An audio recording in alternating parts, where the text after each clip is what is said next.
My name is Rolf Rosenkranz. I'm the editor with Devex, and I'm here at the European Development Days in Brussels. And with me is Klaus Rudischhauser, Deputy Director General of EuropeAid. Thank you so much for being with us. Well, thank you for coming to this year's European Development Days. Thank you. Well, tell me, what do you think is going to be the big takeaway from this year's event here in Brussels? Well, you see, this year's European Development Days come at a very good moment. When you look at what is currently going on the global agenda, you know that we are about to define over the next year or year and a half a new global development agenda which will replace the Millennium Development Goals and which will also contain the follow-up of the Rio+20 Sustainable Development Agenda. And we have had now in September the United Nations General Assembly, which has launched this process. And so now we come with the European Development Days as a major consultation of all stakeholders, where we will discuss with ministers, heads of government, development actors, civil society, all those interested in development, what could be the building blocks and what could be the elements of a future development agenda. So this is like a huge public consultation, but of interested, of competent, of qualified people. We have done a similar public consultation already last year, where we have asked everybody to contribute. This year's Development Days are the specialized event where we will collect from all stakeholders interested in development, both in the poverty eradication, but also in a sustainability agenda, how to bring all this together and how to build a global agenda over the year and a half to come. So it's really for us a meeting point, a discussion point, a learning point, and we are very pleased to welcome lots and lots of interesting people with whom we can engage over 2 days now.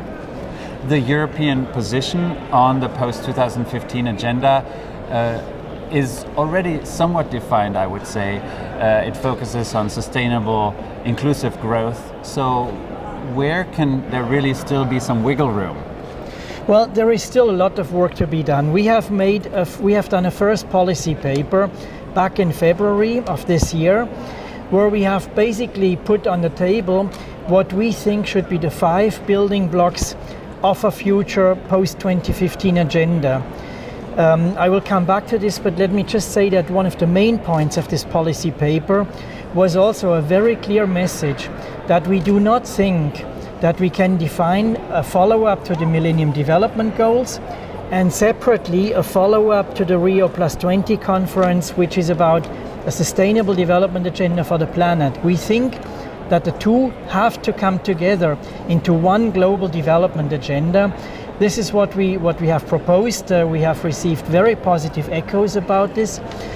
And we have, as I said, laid down 5 building blocks which we think need to be properly addressed. So this is a very general statement still.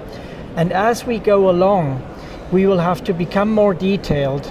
At this stage, we have said such an agenda must cover a decent life for all. That means eradication of extreme poverty and basic living standards for everybody on the planet. And we have said this can be achieved in this generation. Second is drivers for growth, sustainable drivers for growth. The third one is managing natural resources in a responsible way. The fourth one is equity and equality and access to rights. And the final block, the 5th block, is security and conflict resolution. So that development can take place, you need security. So these 5 building blocks for us constitute the main elements.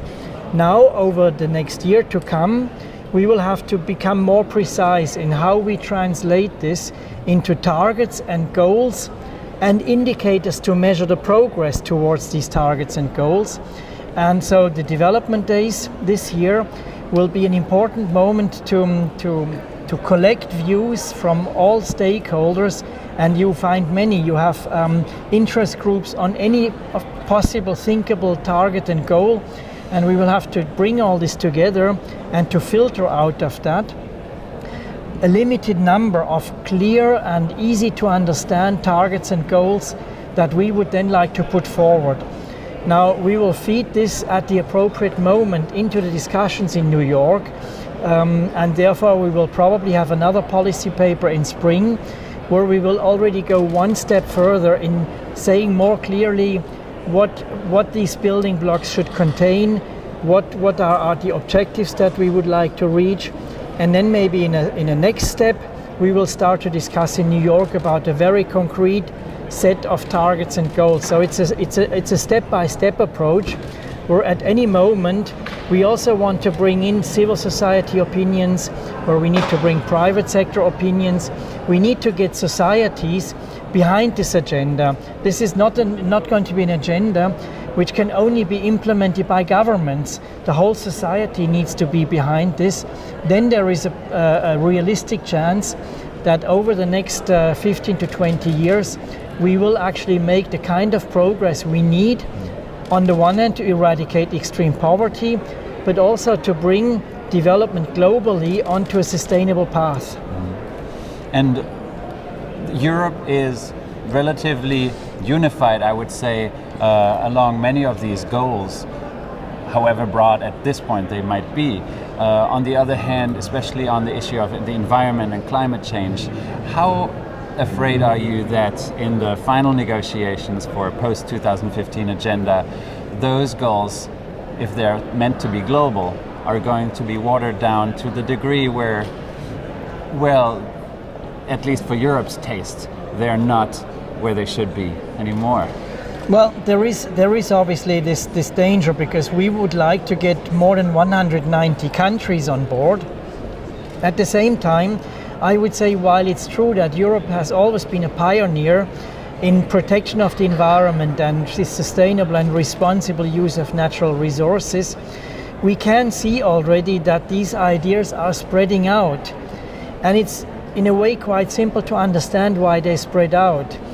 In poor countries and, for example, in small island states or other countries which are lower, which are very near the seaside, people, not only governments, but people are starting to feel the effects of environmental degradation and of climate change.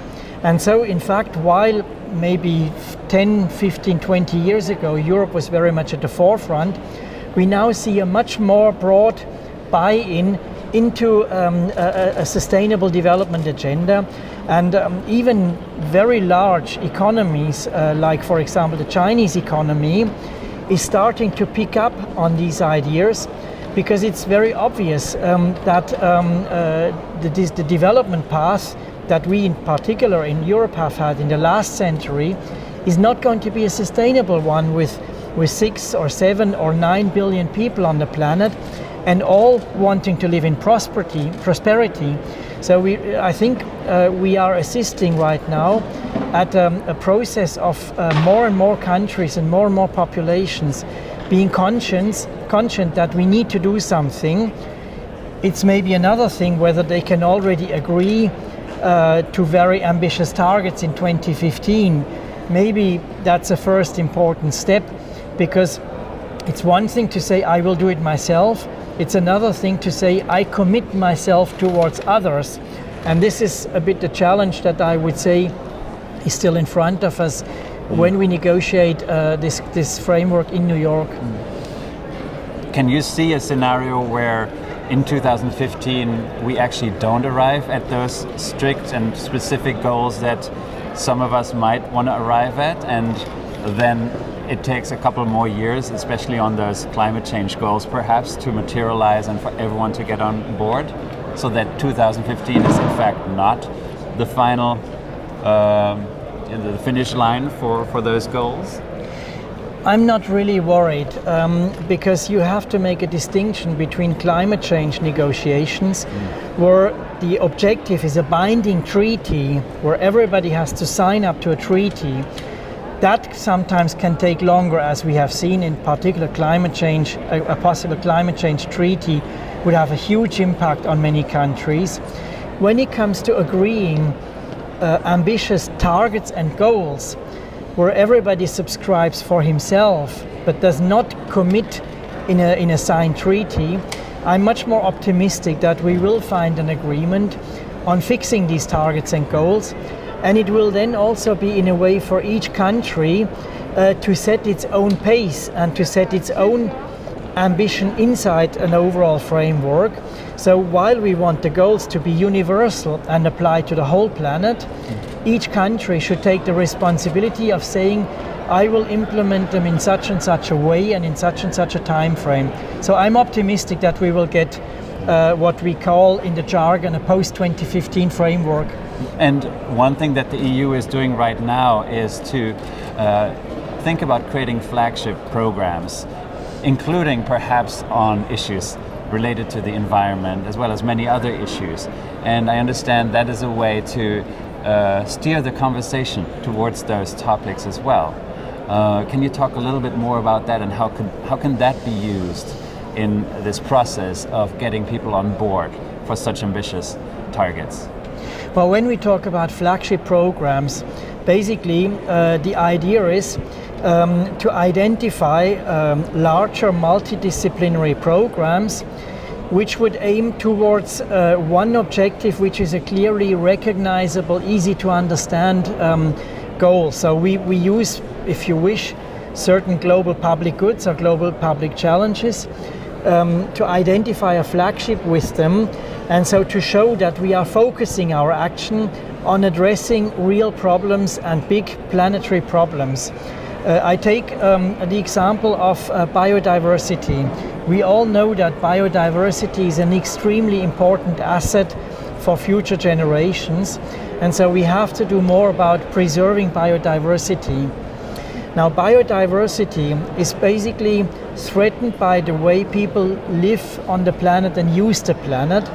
So we are proposing to create, for example, a flagship which is going to be on livelihoods, which would be in accordance with objectives of biodiversity. So we don't address biodiversity as such.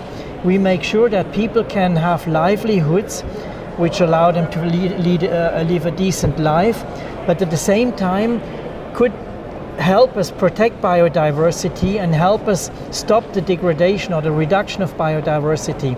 So by bringing together what people need to make a decent living with a global public good, we expect to be able to focus people's minds on what needs to be done and what can be done, and then we can develop programs that would help bring this about and show how it can be done. And does that also entail a change in the financing mechanisms or in the types of partnerships that you're seeking? I'm wondering in particular the types of implementing partners that you've been working with, are they set up to suddenly go multidisciplinary, as you say, and create these holistic solutions where in the past they would have maybe won a grant or a contract and work on something very specific? So how is the industry in need of change? Well, you know, I think it's a question of bringing capable partners together behind one of these flagships, behind one of these objectives.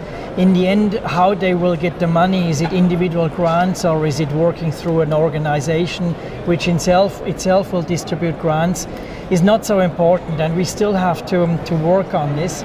But what is our intention is to bring capable partners who have an expertise, who have an experience, and who have a local presence, to bring them together and to work towards the objective of such a flagship.